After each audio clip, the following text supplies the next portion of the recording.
I was basically trying to make one very simple point that we've never met at a more optimistic time. And in that context, what is it that we can expect to dream for over the next 10 years? So what we have today is representatives from different sections of distribution stroke advisory space. Sharad is the new kid on the block. He runs a company called Investa.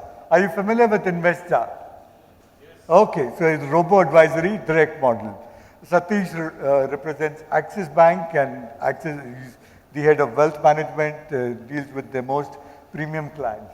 Neeraj Bhai needs no introduction, runs the most successful NJ India, which has created a huge network of advisors, a huge platform, and is among the largest distributors in the country.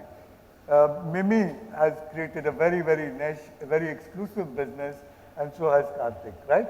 Okay.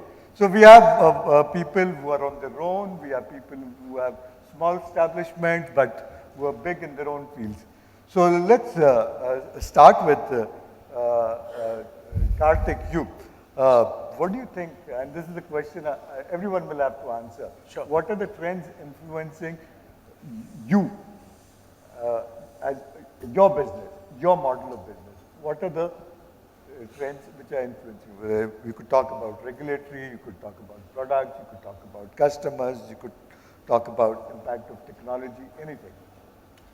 You know, thank you firstly, Prem, for having invited us here. In terms of my own business model, what's been influencing us for such a long time, we've been around for about 12 years.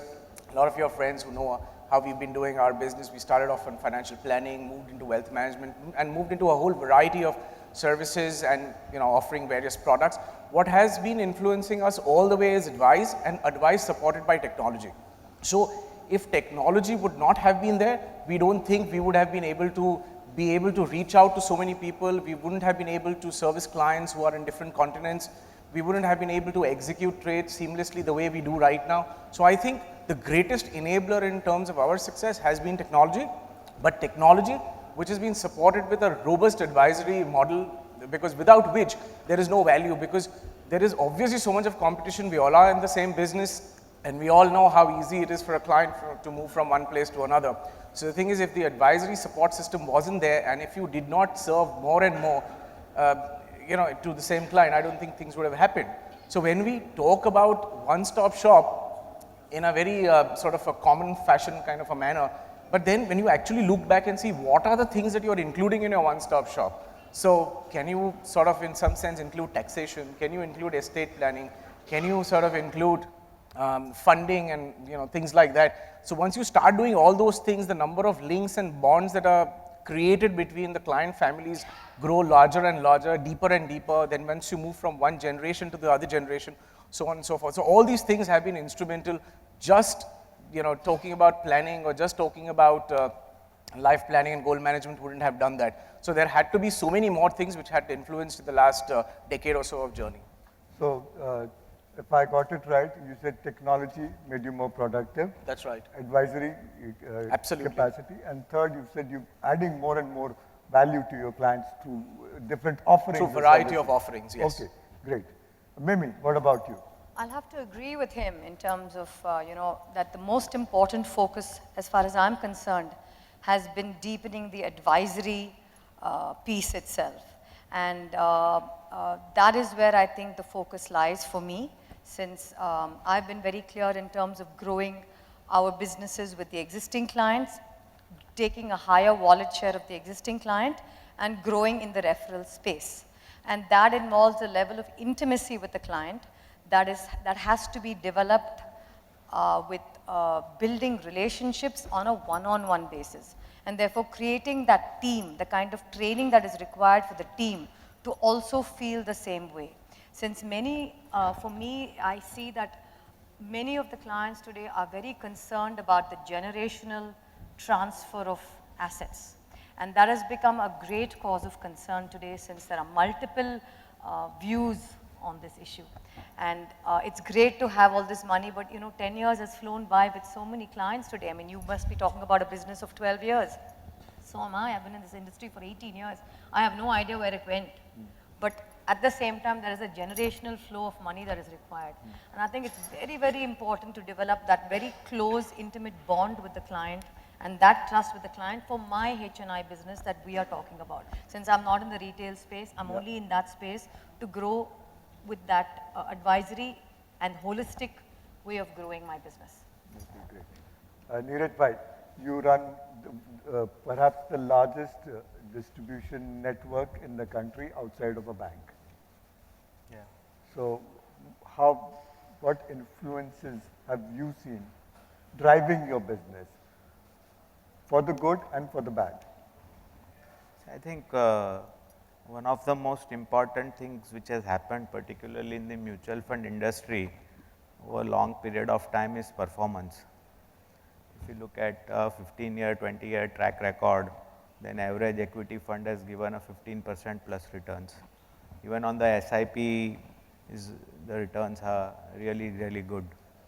So the trend today which we are observing, that last year, particularly when FIIs were exiting, it was the retail investors who were investing, which generally never happens. So I believe that somewhere there has been some sort of a change in the maturity level, the understanding, patience. We have seen a couple of cycles in last 20 years from Mr. Harshad Mehta. So I think advisors are also becoming matured and they are playing an important role. And obviously technology is a very, very critical thing, irrespective of any business. I think technology plays a very, very crucial role. And but it is important that your technology has to be simple. It's not only about technology, but how you apply technology, how it is simpler for the consumers to use it. I think that is very important. So if you are able to, I think these were a few factors which has helped us in growing our business. And challenges are always there, it continues to come irrespective of market conditions. There are issues when the markets are not doing well, there are sometimes regulatory issues, but one has to adapt to those changes, to be innovative and find out a solution. But I continue to believe that in a market like India, where still the penetration is so low, there is a huge opportunity, both in terms of generating more customers and obviously from a business perspective, GDP is going to grow. There are enterprises who will generate large profits, and we as an advisor, we have to participate in that or make our customers participate in that. So that's what I feel. Satish, Yep. what about Axis Bank? What are the trends that you find influencing your line of business? Okay. So Prem, if you allow me, firstly, thank you for being here, allowing me to be here. I thought we should just look at the big picture as well. I was looking at this, I think a Boston Consulting report in terms of globally, what is the total assets which are being under professional management, right? So that number is about $74 trillion, right? Out of $74 trillion, the total assets under management by mutual funds in India is about 15.5 lakh, right? So that translates to about 0.23 trillion. So our market share, India's market share globally in the assets management business is less than 0.5%, right? And I think to me that smells opportunity by many multiples, right? That's to just lay the... 74 trillion Yeah. Was in a traditional mutual fund, or did it include private equity, venture capital, it includes... Professionally managed money. Professionally managed, okay. Professionally managed money, and given that our private equity and your alternate investment funds are very small, Okay. it would hardly make a real difference. Okay. So we are talking of firstly India's share in the global pie being under 0.5%, right? And if you were to just look at the global, our share of GDP, it's at least 2% of the global GDP share. So with that as the backdrop, I think the opportunity is immense, right? And as we go about building our business to, and I can speak from the wealth management side, we see customers very open to investing in wealth management, but I think I fundamentally agree with what Neeraj Bhai said, that I think as customers see value in terms of their returns, irrespective of the asset class, whether it is investing in equity mutual funds or debt mutual funds or a balanced portfolio, I think more and more customers can be attracted. The other interesting data that we looked at was the share of bank deposits in India. So the 15 lakh crores which is there in mutual funds, that corresponding figure in bank deposits is about 90 lakhs, 90 lakh crores. So 6 times of the money, so to speak, is in, from a tax standpoint, perhaps the most taxed segment. Equity, as you know, as all of us in this room know, if your holding period is over a year, you're not taxed. So compared to that taxation advantage, we still have 6 times the money as an industry lying in bank deposits. So it just tells you that the need for very well-skilled advisors is huge in our country, right? And that's one. The other critical big trend which I think we have embraced at Axis Bank is around digital. And I must share with you, Prem, and for the audience here, when we meet customers today, one of the key questions they ask is to show our mobile app, and then they compare with our competitor banks. And then they judge whether our mobile app is better than our competitor banks. So that's a very, very important factor which is already at play. And connected to that mobile app adoption is the ease of monitoring your own portfolio, your own asset allocation, right? And pulling out your own research. Customers are very interested in taking interest in their own wealth management. So that trend is also beginning to catch up, right? And I think so, even as we see this opportunity, which is huge, we need to be constantly, investing in technology, right? And I think this entire piece around robo-advisors, I think it's again a very telling commentary. If you have the right brand name, like in the US, I think the most successful robo-advisory model is Vanguard. I think they manage over $30 billion of people's wealth already. So I think if you are able to put a great brand with the technology backbone, I think the market's opportunity is sky high, right? So that's the way I see it. And I think a lot of these regulatory changes which have been happening quite frequently should settle down. I think that's very important. And I think there are multiple changes. We just had this session on the GST and its possible implications in our lives. So we are very conscious of the impact that it can have, right? So I think we are looking at that. And of course, the entire discussion around the TER, right, for the industry, the total expense ratio, and therefore the remuneration that asset management companies can give distributors like us. So that's a constant piece that we are very conscious of. So that's the way I see it. But having said that, the other piece that we see is the opportunity between the T15 and B15. I think B15 is another very, very untapped opportunity. And interestingly, at Axis, the ratio of our assets in B15 is actually 35:65, as against the country at 15:85.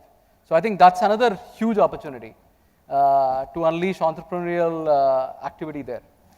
So entrepreneurial, unleashing Yeah, I think entrepreneurial this thing. So who could be better than Sharad?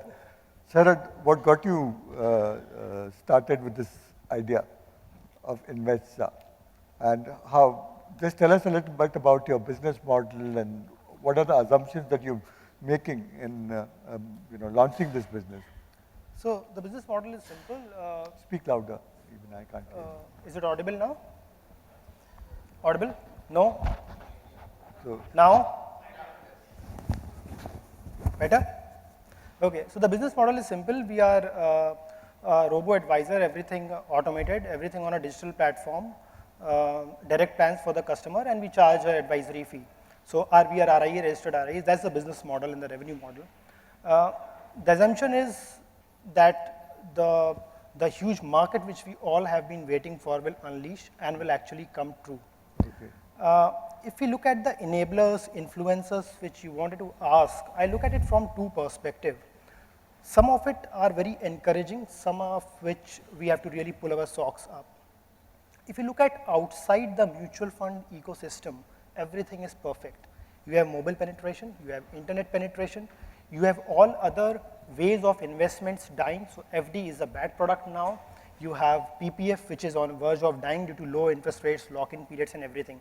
So everything, and if you do a back of the envelope calculation, a person who starts his career at 25 and he's earning over his entire career and retires at 60, and if he invests only in FD and PPF kind of instruments, post his retirement, he might be able to last just 15, 20 years. He will go broke. Another thing which is happening, which we don't really take into account, is the advancement in medical science. 10 years back, every 5 years, medical science, the advancements added 3 months to your life cycle, life expectancy. Now, every 5 years, it adds almost 2 to 3 years. So if our life expectancy is 75 and that's, or 80, or that's what we are planning for, by the time we will be 80, our life, we will be able to live till 100, maybe with one leg, one hand, or whatever, but we'll be able to, and we'll need funds for it. Another part of it is, we would need assisted help. Our lifestyle, the way we live, no exercising, nothing. I mean, we used to play soccer, we used to play cricket, everything, but nowadays, video games, etc., we work long hours, etc. You need assisted care. That would be a huge cost to incur. So at a lot of times when we try to look at what should be our retirement corpus, we say, okay, we won't go to office, we won't go here, there. But how does investor come into all this? Yeah. So investor is there because we are seeing that huge opportunity to come in. I was talking about the influencers. So outside the industry, influencers are there, which is pushing each and every individual to go into the products which give performance, which is mutual funds, equities. Great. However, there we can see the deluge of investors who will come in. But are we, as a mutual fund industry, ready to service those customers? That is where I find a lot of roadblocks. So no matter what we have been talking about on the onboarding of customers, we will have central KYC, we will have this, that, all those things. We still have those roadblocks. Central KYC has come in, but still I think it is a long way to go. So we have to cross that. You look at operations for any, I mean, we have all friends over here, distributors, advisors. If you look at the cost of a single mutual fund transaction versus a stock buying transaction, the cost of operation of mutual fund is higher. Stock being a more volatile product can be purchased instantaneously, whereas mutual fund cannot be. When I say purchase, I say the entire purchase cycle. So we have many screws which have to be tightened up to be able to really capture the opportunity that is there. Of course, I started this business with a view of that opportunity is then, that will come up. I still hold that view. But I think there are a lot of things, ground things that we need to cover up to be really able to reap that opportunity. Okay. But you still haven't told me on what assumptions have you started this business? Where do you see the business model? Are people willing to pay you enough for you to run your business? Certainly, very simple question. Certainly. I think so. Look at it this way. We have 1 crore investors as of now, right? Yeah.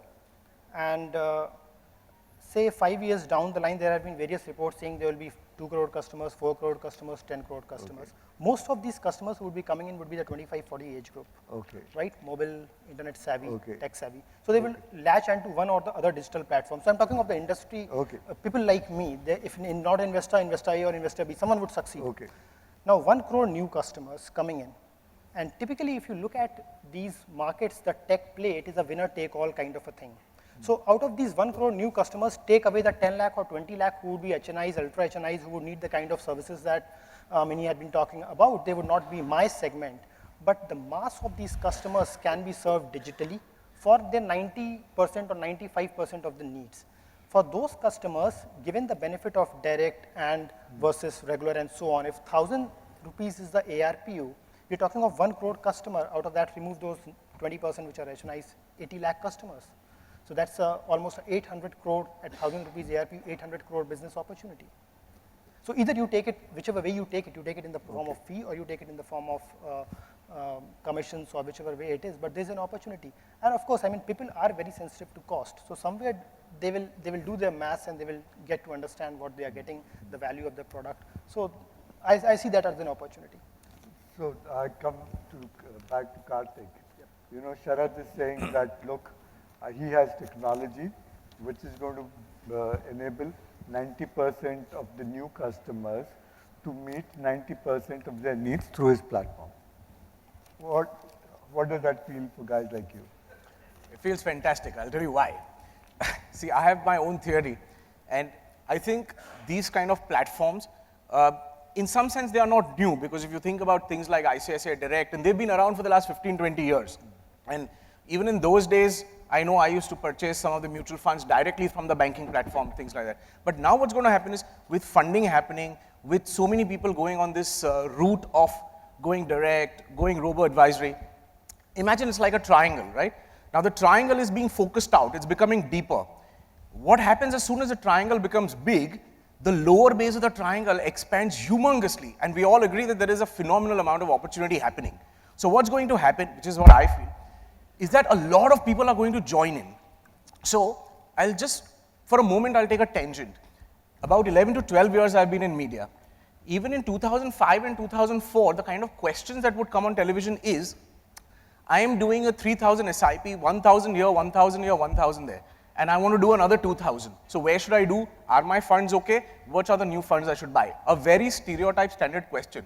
10, 12 years down the line, the question is still the same, which is what is going to happen, that these kind of platforms will absorb all of them inside, give it a few years' time.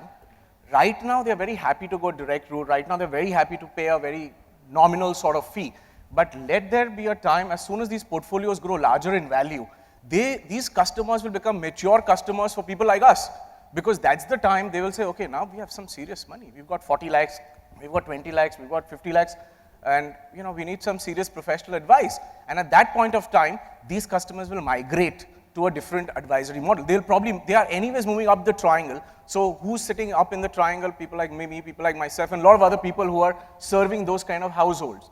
And for robo-advisories, there will be more and more people who are joining the bandwagon, because we've already sort of established the fact that a minuscule percentage of our savings are being channelized into the most powerful and the most tax efficient and the largest wealth creating instruments. So now, while that is a fact, it's only a matter of time. So it's fabulous that both these things are happening at the same time. Let them come in, let them get matured, and then there's going to be enough opportunity which is going to ripen in a few years' time for a lot of advisors like myself as well. So I think it's a fabulous thing to happen. And so direct and all these things right now are either for the very low ticket or for the extremely sophisticated and the financial savvy clientele. Because then you're making an implicit assumption. And the assumption is that the person who is using these channels and these routes is extremely savvy, knows everything about personal finance, and might I just say, it might be a dangerous assumption to make, because not everybody is there. Even we are learning on a day-to-day basis. So, where do you have a situation where suddenly everybody is so clever and so intelligent that they go in, and at some point of time, everyone needs to talk to somebody. It's not like Clear Trip. There is a big difference between buying a ticket on Clear Trip and assuming and thinking that the same e-commerce model can even be applied in the financial services space, and life will go on. It will go on, it will bring in a lot of people, but it will also bring a lot of opportunity for all the existing people as well. So it's going to be fabulous. So I think it's a fabulous thing that's happening. Just to add a point. On the direct thing. Just to add a point, a lot of times direct is taken synonymously as no advice.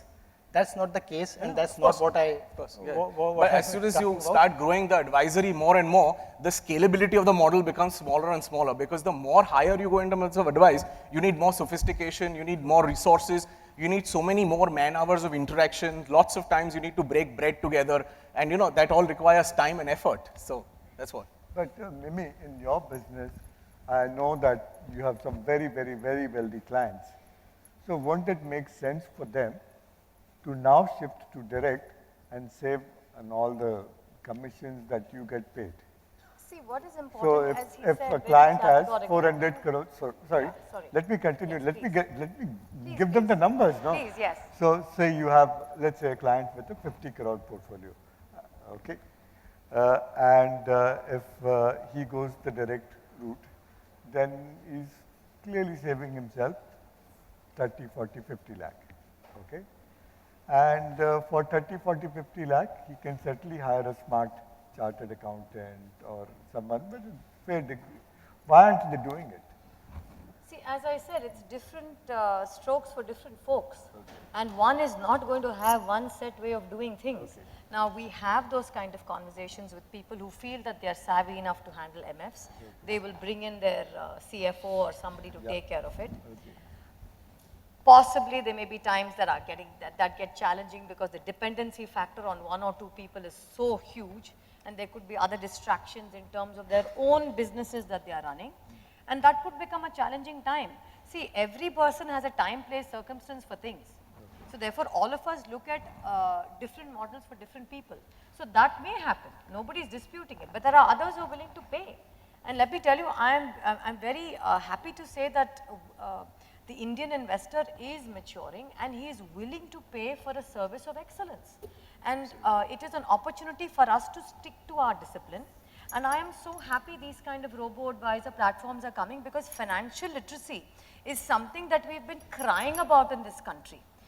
Much of the money is sitting in FDs. The rest of the biggest investment seems to be this wonderful thing called real estate, which is absolutely in the most amazing sad situation. Or you will have this wonderful thing called gold. And this continues to be a conversation, as you said, 10 years ago, 15 years ago, we are still sitting in the same conversation. And the aspirational model for the youngsters is so huge. They want to buy everything under the planet. They can't do it with 7-8%. And this is going to cause a tremendous amount of disharmony in society. See, I look at it holistically, because one of the other things that I do is I also run a yoga school.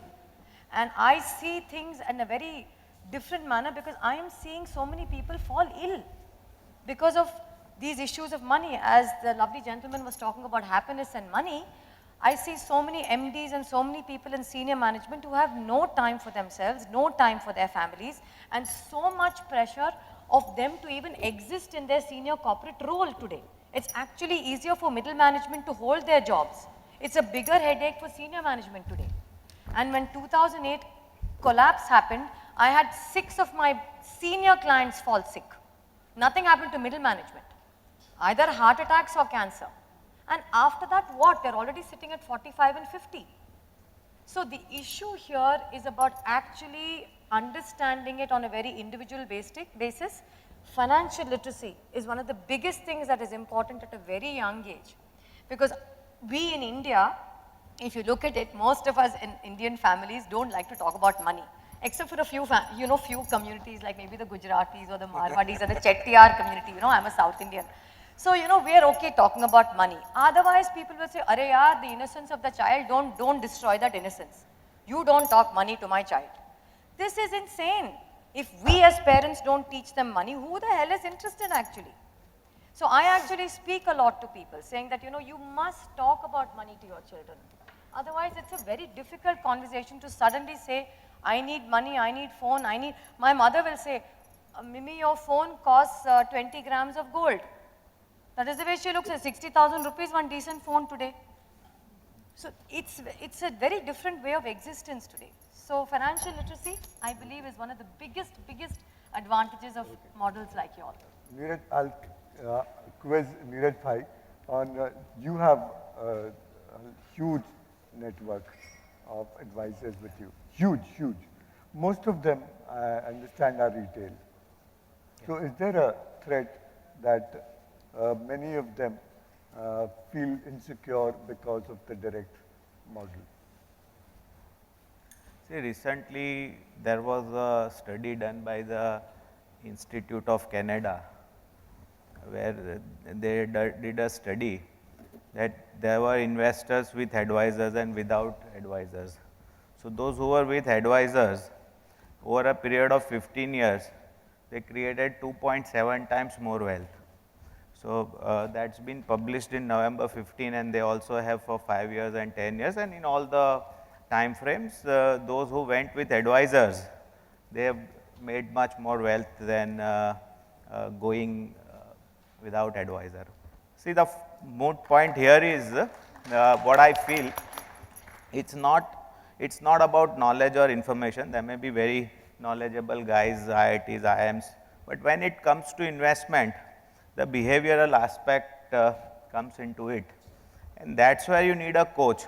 Like she very rightly said that people understand that they should take care of their health, yoga and blah blah, but they don't. They need a coach for that, right? It's not about they are not aware of that, they are not or ignorant, but you need someone who can help you take the right decision at the right time.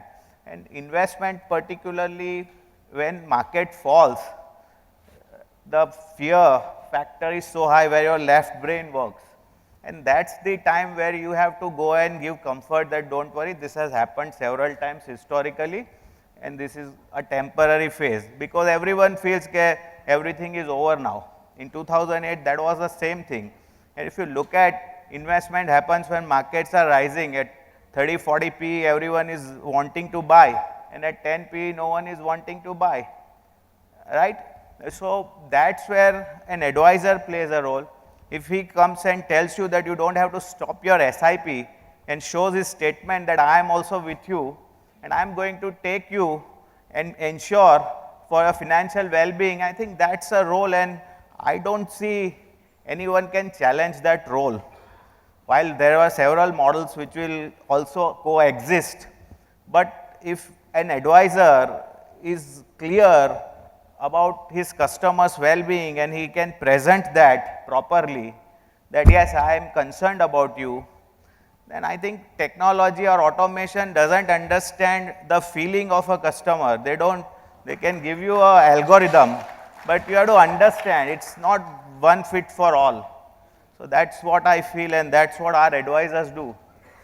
They go in the kitchen and they know what advice they have to give to their son, right? So that's the kind of relationship they have. So I don't think anyone can break that. Great. Yeah. Okay. Now, talking about, one very interesting thing has emerged from these conversations. You cater to a different clientele. Satish, you cater to a different clientele. Your sub-distributors, your advisors cater to a different segment, and your clientele may be a little common. Sure. You might have a little common. How do you choose your segments? Did you decide to go after the high net worth people? How was it? Is your practice, first of all, am I right in assuming that you have a largely HNI clientele, or you have a mix of both HNI and retail? So let's say upper middle class and HNIs. So we would be into that segment. Okay. Now, the planning actually happens based on the profitability and the viability. Okay. See, one thing is to invest a lot of money and assume that you're going to go the retail route, and therefore you're going to have a phenomenally large base. And as a result of it, you're going to either go on the pure trail commission route or a very minuscule or very nominal fee sort of a thing, but you multiply that with hundreds and millions, and that's how you make a business model sustain. Now, that kind of wherewithal is absolutely not there in a boutique advisory firm. So what do? Therefore, you automatically go to a certain segment of society, and then you build your business around word of mouth referrals, and then you go deeper and deeper into relationships and wider in service. So it has been this thing of evolution over a period of time? Absolutely. Where you've kind of looked at and your it's profitability. definitely based on profitability. Okay. It can't be based on anything else. What about you? I do believe as an entrepreneur. There are no middle income guys with No, you, right? I mean, I just believe as an entrepreneur, for example, we land up doing after a particular point what we like to do. And that is the whole essence of entrepreneurship and success. So ultimately, the balance comes into saying, I would like to interact with these kind of people and do this kind of thing for them, and that I believe is my core competence. So in that space, I choose that kind of segmentation, and I work towards building a very, a service offering for them that they value.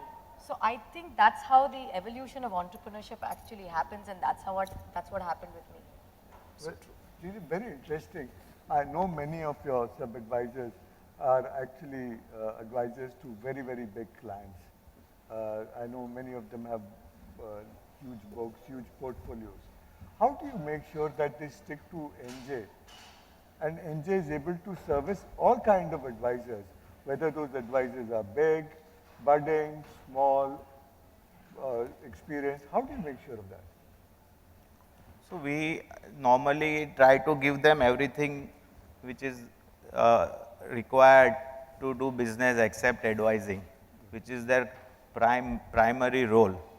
So if you are hooked up with several funds and you have to consolidate the data, take the feeds from all, you need all information about the products, the adequate training which is required, your business MIS, all the tools and all other things we have created for them, and those who find value in that, they are with us. And as obviously when they grow big, our sharing with them also increases. So to that extent, they are not losing in a big way. So from an absolute terms, one may go outside and get a higher commission, but whether you want a higher commission in an absolute terms or you want to earn more, that is the question one has to answer. And if we look at our people, then our AUM itself shows that when industry grown by 4 or 5 times, we have grown 15 times in the last 10 years. So that's what our advisors have reflected, and probably that's the power of the platform which we have created. I think operational efficiency is such a critical element which they The are- operation is one part of it. All the three, Advisory, marketing, advisory, whatever you can think about business, that is available on our platform. Satish, how do you go about, I know the bank gives you a great platform, your clients are already there, but how do you make them transition to your part of the business? I think, let me just speak from a bank of our footprint. So a bank like Axis has over 3,000 branches today. So we know very clearly, one, customers who already bank as per our minimum hurdle, so which is typically we put the minimum level for let's say the wealth management fees at a minimum ticket size of 30 lakhs. So a customer who keeps at least a 30 lakhs relationship size with the bank, he's a starting point for wealth management. And given the spectrum of touch points which the bank has, whether it is pure savings customers who just want plain vanilla savings or fixed deposits, or the retail asset side, whether it is home loans, credit cards, we get access to an entire spectrum of customers. That's one side of the opportunity. The other big opportunity is on the SME side. Especially as we transition from the emerging affluent to the affluent, we find that the ratio of customers who are salary to self-employed radically changes. So in the affluent space, it's typically 70% of your customers tend to be self-employed. And these are running either businesses for many years, SMEs, or they are entrepreneurs. And I think that's a large opportunity. And I think I agree with the panelists. Also, just a quick reaction, Prem, to this topic of whether machines are going to do away with jobs for advisors. I think as I meet customers, I can speak from my own personal experience that irrespective of the sophistication that machines have, they can't beat humans on judgment. And I think the business of wealth management is about prudent judgment, right? That's one. Second is this entire debate around direct plans versus doing it through distributors. Again, I think customers who choose the direct path, I mean, all of us, I think one of the traits, if you were to meet a foreigner, which symbolizes an Indian, is our hunger for getting the best deal, right? I think that's a trait that we all share. If we can pay the least, we would do that, and we will walk many a mile to do that. That notwithstanding, I think customers who have understanding see value in financial planners, and as bankers, I can tell you that the relationship one is not just on one product. They need bankers to solve multiple requirements of theirs. And second, in a direct plan, you are typically focused on a specific asset management company's product. Who is to be the voice of conscience, so to speak, to judge multiple asset management company schemes? And I think I don't think there is ever going to be a scenario where, barring, let's say, a small section of population, right? There will always be a set of population who will say that, look, my needs are very straightforward, I know what I'm doing. But I think 99% of the population need that helping hand, right? Need a strong, regimented think tank and a strong advisory hand. So I think So I feel very strongly about this. Satish, we've run out of time. I just want to ask each panelist, take just 1 minute to answer a very simple question. The 9th edition of Cafe Mutual Conference will be in 2020. How many times will your business be? And what will get you there? Answer in 1 minute. My business is too small, so I can say 1 lakh times. Okay, good. But Okay, but I like that. it won't be apple to apple comparison because people are running much bigger businesses. So yeah, but I see sizable improvement. So you see exponential growth from here? Exponential. What's going to make it happen? I think the penetration of customers, the points that I mentioned, the things outside the ecosystem So the are pushing customers into our millennial ecosystem. clientele, Absolutely, the technology, technology, their ease with internet, conducting yeah. business, and you feel now mutual funds are popular enough for people to shop with them. Yeah, they are the only Okay. source destination.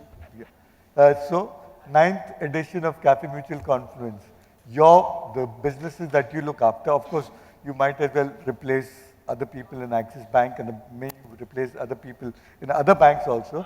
But your business, how big will it be? No, I think just to share with people, I think the assets under management that we already manage is over 60,000 crores already. Okay. And I think we feel very confident that we will for sure cross over 1 lakh crores of assets under management by 2019.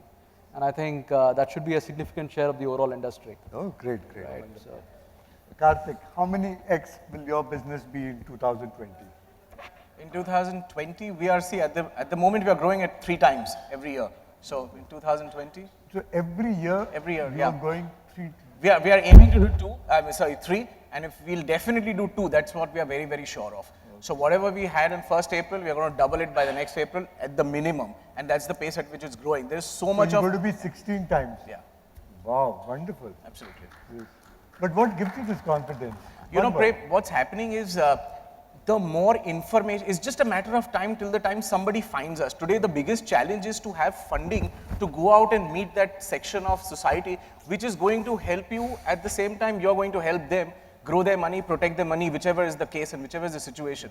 But what we've been seeing in the last 1 year, as we are sort of slowly and steadily moving up, the more and more deeper we are getting into relationships and referrals that are coming through, that is what is giving us so much of confidence that every year we're going to double.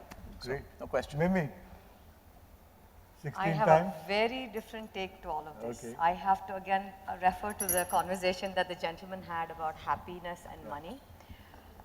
I'd like to spend a lot of my time in spreading the importance of financial literacy, especially amongst women. Because women, every research has actually talked about women not actually taking financial planning very seriously for various reasons. So to me, it's going to be a combination of contribution and a combination of growing AUM. So I have no idea what the figures will be. Okay, So great. So that's you the way have to look a very altruistic Yes. intentions Yes, also. I do. So leave the evil these things to us.